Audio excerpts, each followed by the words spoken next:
15 August 1947 रोजी आपल्या देशाला स्वातंत्र्य भेटलं. पण स्वातंत्र्य भेटलं कोणाला? अधिकारी, पुढारी, व्यापारी न महाराज या 4 लोकांना स्वातंत्र्य भेटलं. मुठभर लोकांना स्वातंत्र्य भेटलं. अजूनही स्वातंत्र्य गरिबाच्या घरात नाही आलं. अजूनही स्वातंत्र्य शेतकऱ्याच्या घरात नाही आलं.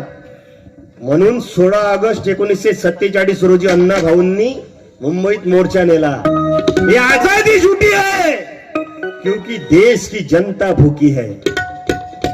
हे आहेत महापुरुष. नुसतं स्वातंत्र्य भेटलं देशाले त्याच्यात धन्यता नाही मानली.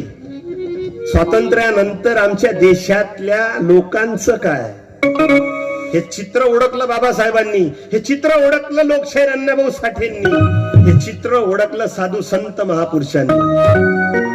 म्हणून हात जोडून प्रार्थना करतो मी तुमच्या लेकरासारखा हे महापुरुष अभ्यासा.